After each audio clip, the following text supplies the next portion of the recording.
What's going on, everybody? Chris here from projectoption.com, and in today's video I'm doing a tastyworks tutorial, and I'm going to show you how to use the tastyworks trading platform to set up a short iron condor position, how to identify earnings dates on the trade page, how to analyze and visualize the trade's profit and loss potential using the curve and analysis view, and lastly how to review the trade details and route the order.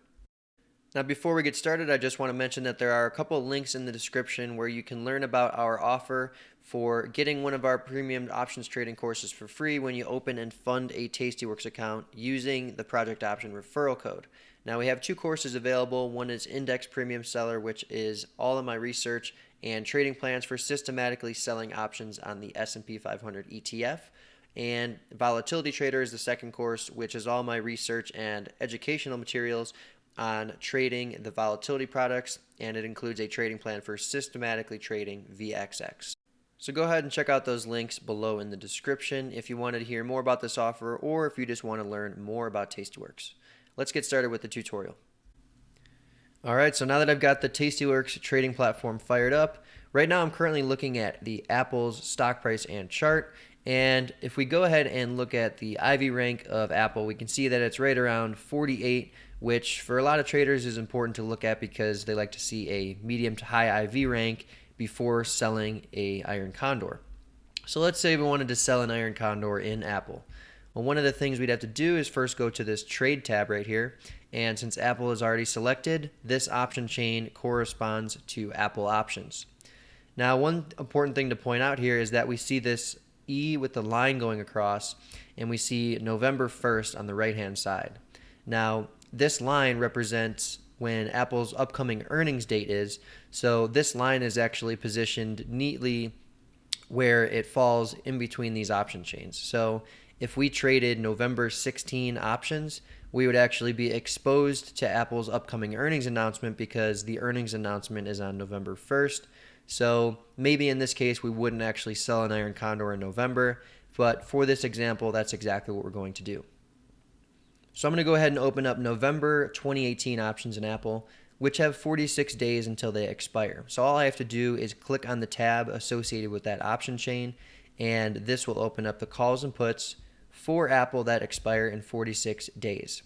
Now on my trade tab columns, I have open interest and delta.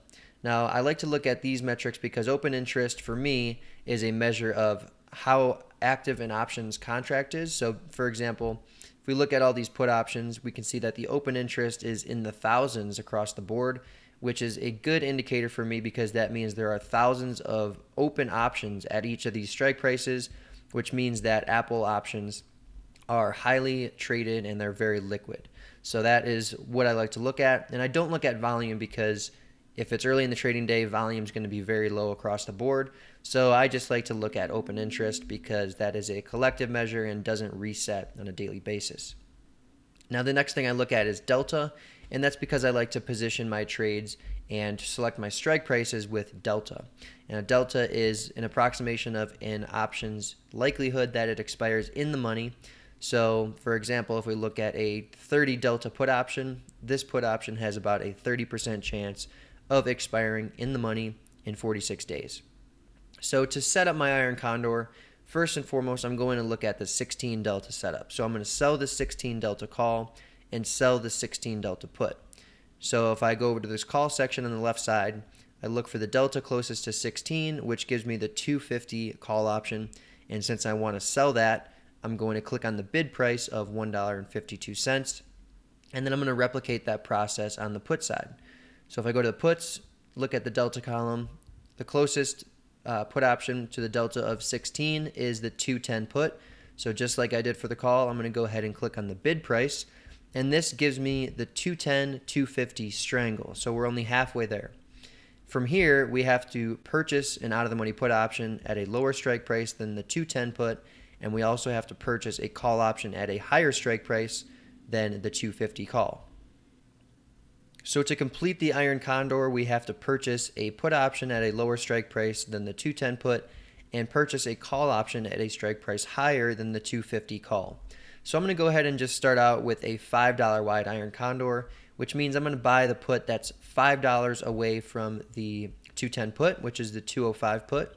So since we want to buy this, I have to click on the asking price, since the asking price is the lowest price somebody is willing to sell the option for.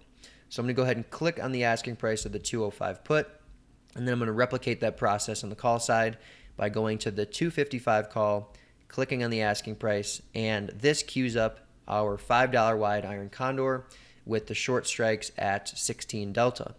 So as we can see here on the bottom, it says that if we were to route this trade, the current price is $1.16. So for selling the 210-205 put spread and the 250-255 call spread, we can collect $1.16. Now, one thing that I like about tastyworks is that on the bottom here we have all this trade info. So POP is at 67%, and that's telling me that there's about a 67% probability that I make at least 1 penny on this trade if I were to hold it through expiration in 46 days. Now, another thing that it has is the delta, the theta, the max profit, and the max loss. So right now the delta is at right about negative 0.38, which essentially means that this position does not have a lot of directional bias or directional risk exposure. Now the theta is positive 2.14, and that just means that with the passing of each day, this position is expected to profit by about $2.14 with each day, but this is not a linear metric and it will change as the stock price changes and as time changes. Now over on the right hand side here we have the maximum profit of $116, and that's because in this example we're looking at selling the 210-205 put spread and the 250-255 call spread, and both of these spreads are out of the money, which means all of their value is extrinsic.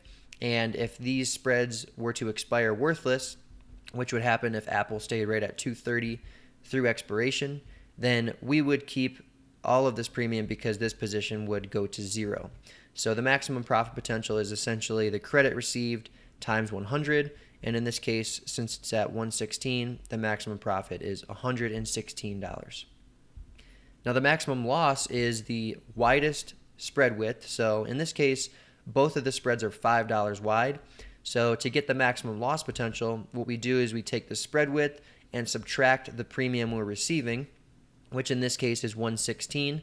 So if we do $5 minus 116, we get $3.84 of loss potential. And if we multiply that by 100, we get the maximum loss potential of $384. So another thing we can do is we can actually visualize this trade to make sure that everything is as we anticipate it, and we can look at the risk profile graph to make sure we're putting on the right position here. So to actually analyze this visually, what you're going to want to do is go up to this trade mode right under the Apple symbol or the search box, and you're going to click curve, and then you're going to go to analysis and click analysis. And then on the right hand side here, this tab is going to pop out.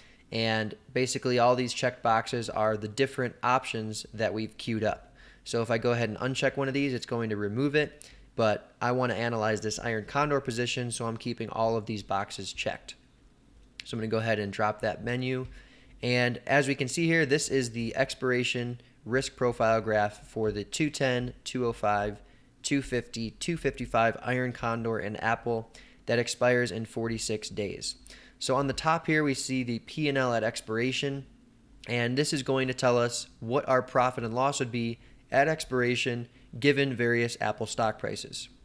So as we can see here, it says 117 all in the middle of this range, and that's because we're selling the 210-205 put spread and we're selling the 250-255 call spread. So if Apple is anywhere between 210 and 250 at expiration, then this iron condor is going to expire worthless, which would mean we would have a profit of $117 per iron condor that we sell. Now on the way left and way right here, we have the maximum loss potential, and since we're selling the 210-205 put spread, if Apple is below 205 at expiration, we will lose $383, and the same is true for the upside. So if Apple is above 255 at expiration, then we will also lose $383 per iron condor that we sell. So this is just a good way to visualize the trade and actually make sure that you're setting up the right trade. And it's really easy to do. As we saw, we just click on the curve and click analysis, and this expiration risk profile graph will pop up. Now, if everything looks good here and you actually wanted to put this position on, then all you have to do is go to the bottom right hand corner here, click review and send, and then this will bring up a menu that confirms everything with you before you actually send the order. So once you click review and send, you haven't actually routed the order yet. It's going to bring up this one last menu here where you can confirm everything just to make sure everything's looking good. So it says 1 Apple Iron Condor, which means I'm just trying to sell 1 Apple Iron Condor, and it tells me the expiration, how many of each strike price I'm trading, and the actual strike prices. And then on the right here it says the commissions and estimated fees, and then also the estimated buying power effect. So right here the fees are estimated to be $4.54 for opening this trade. And remember, closing trades are free in tastyworks.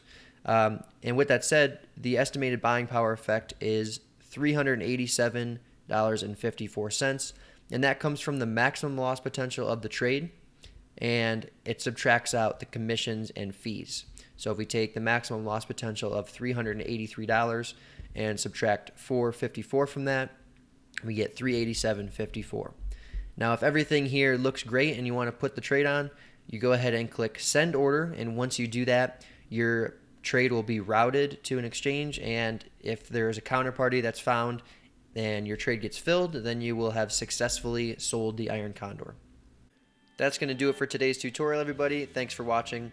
Please leave a comment down below if you want to give me suggestions or feedback on today's video, and let me know how I can improve in the future. If you want to check out some more of our options trading videos, go ahead and click on the video links on this slide right now. Once again, I'm Chris from Project Option, and thank you for watching.